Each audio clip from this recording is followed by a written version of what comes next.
항상 느끼는 거지만 부자들이 참 많은 것 같아요. 경제적으로 여유를 가지고 있는 사람들이 참 많은 것 같다.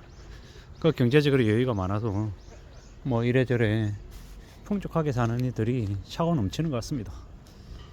뭐 사방에 보면 전부 다 외제차죠. 외제차가 저렇게 많나? 저렇게 외제차를 많이 타고 다닐 정도로 경제적으로 여유가 되는 사람이 꽤나 많은가 보다, 뭐 이런 생각들을 하는데, 실제로 경제적으로 여유가 많아서가 아니라 과시하고 드러내고 남들에게 무시당하지 않기 위해서 억지로 저렇게 수입차를 끌고 다닌다, 외차를 끌고 다닌다라고 저는 생각을 합니다. 사실상 좀 겉멋이라고 이제 보이는 거죠. 시간이 지날수록 뭐 알게 되겠죠.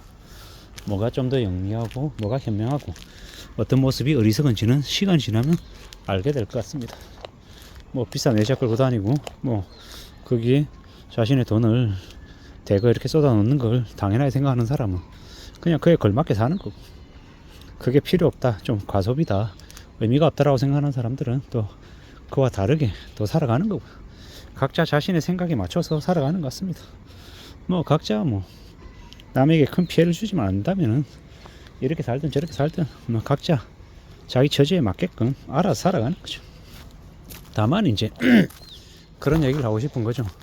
앞으로 살면서 좀 현명하게 영리하게 살기 위해서 뭐 항상 자기만의 힘을 비축해 놓을 필요가 있지 않겠나라고 생각하는 거죠.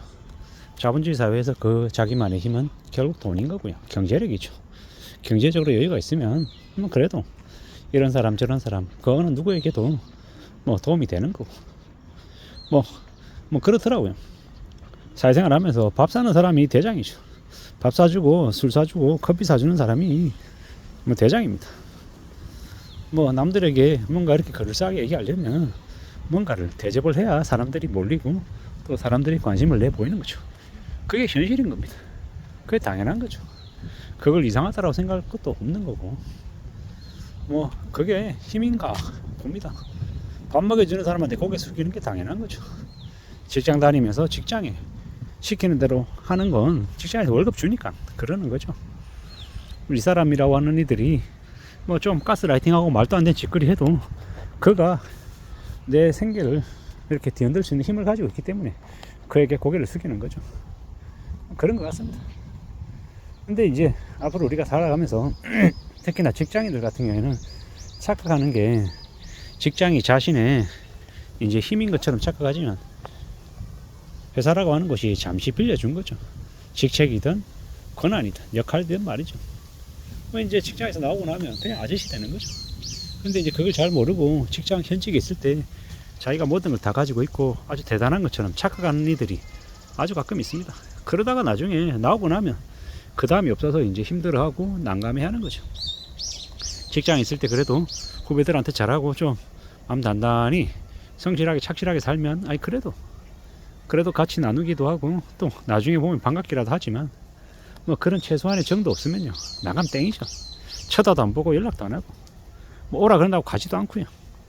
그게 세상살이더라고요. 앞으로 우리가 살면서 특히나 저도 이제 앞으로 직장 생활을 얼마나 더 할 수 있을까라고 생각해보면 많이 고민스럽거든요. 60 이후의 삶도 생각해야 되고, 그러면 이제 내 스스로 나의 힘으로 이제 앞으로는 온전히 살아가야 되는데 내가 뭘 좀 더 할 수 있을까? 어떤 걸 좀 더 다듬어 나갈 수 있을까? 다듬어 낼 수 있을까? 라는 고민이 많이 되죠. 결국 스스로 살 길 마련해야 되고 대책도 해야 되고 노후 준비도 해야 되고 많은 것들을 해야 될 것 같습니다. 남들에게 물어보기도 하고 남들은 어떻게 준비하나 보기도 하고, 뭐 요새는 뭐 금태족이라고 하는 이들이 있더라고요. 주된 직장을 오래 다니고 그 직장에서 열심히 월급 받아가지고 나름 연금도 개인연금도 넣어놓고 뭐 퇴직연금도 가지고 있고 국민연금 충분히 풀로 다 채워서 납부하고 뭐 그러다 보니까는 퇴직하는 시점에 연금으로 한 500에서 한 600 뭐 그 이상을 벌어들이니 그다지 굳이 일을 또 할 필요가 없는 거죠. 뭐 그런 처지가 되면 참 얼마나 좋을까라고 생각도 해봅니다. 뭐 그렇게 소득이 넉넉하면, 항상 소득이 많으면 뭐 항상 평화롭고 여유롭고 사람들에게 베풀기도 하고 뭐 사는 게 되게 멋있겠죠. 근데 이제 힘들게 살고 돈은 없고 되게 힘들고 이러면은 쫓기고 이러면 위축되는 거고 서글픈 거고 인생이요. 이왕이면 좀 서글픈 인생이 아니라 좀 괜찮은 인생을 살아가고 싶다라는 생각을 요즘 와서 좀 더 부쩍하게 됩니다. 많이 아프고 나니까 이 병원비도 신경 쓰이고 노년까지 언제까지 내가 일을 할 수 있을까라는 생각도 좀 많이 되더라고. 그런 두려움, 그런 걱정, 그런 염려가 나를 좀 더 미래에 대한 대비, 준비를 하게끔 만들어주는 것 같습니다. 잘 따져봐야겠습니다.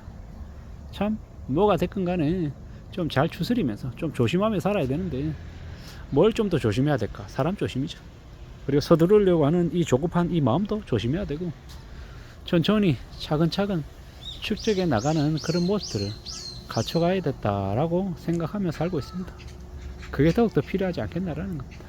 그런 모습으로 그런 생각으로 살아가면 그러면 조금은 괜찮을 것 같습니다.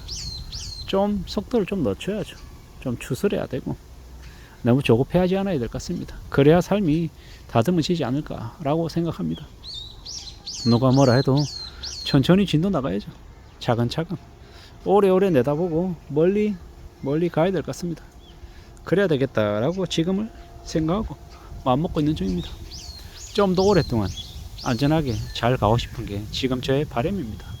2024년 6월인데 일단 2024년 12월까지 제가 원한 저의 숙제들, 제 목표를 좀 해나가고 싶은 거죠. 책 쓰고 이제 그 책을 통해서 세상에 나서고 책을 한 권, 두 권까지 쓰고 싶은 그 목표를 좀 이루고 싶기도 하고 또 어떻게 해서 코칭이든 아니면은 그런 모임을 통해 가지고 내가 좀 더 사람들에게 나서서 어떤 것들을 알려주고 의논하고 얘기 나눌 수 있는 그런 장들도 좀 마련하고 거기에 또 참여하고 싶은 그런 생각들도 있는 겁니다. 그게 얼마나 구체화되고 좀 다듬어질지는 좀 봐야죠. 하지만 그렇게 이제 차근차근 만들어가고 싶은 거죠. 그게 당장은 아니어도 만 60 이후에 저의 나름의 업과 그런 나름의 길이 됐으면 하는 생각이 있는 겁니다. 그렇게 차근차근 오랫동안 모색하고 다듬어가면 괜찮은 길이 생기지 않을까라고 지금 마음을 먹고 있는 중입니다. 어떻게든 2024년 6월과 하반기에 잘 준비해서 저의 나중 넥스트 스텝을 좀 갖춰 나가고 싶은 거고 또 노후 준비도 같이 하고 싶은 겁니다. 만 60 이후에도 뭘 하며 살아야 될지 한 고민을 저뿐만 아니라 누구나 다 하고 있을 텐데 그러한 고민에 대한 제 얘기를 잠시 해봤던 겁니다. 앞으로 살아가는 삶이 어떨지 어떻게 살아가는 게 좀 더 현명할지 어떤 것들이 나에게 좀 더 채워질지 또 내가 뭘 또 준비를 해야 될지 어떤 걸 좀 조심해야 될지 생각되는 것들이 참 많습니다. 그러한 것들을 하나씩 둘씩 체크해 나가고 다듬어 나가면서 좀 그래도 나중의 삶을 노년의 삶을 좀 그래도 안전하게 꾸려 나가고 싶은 마음입니다. 이상입니다.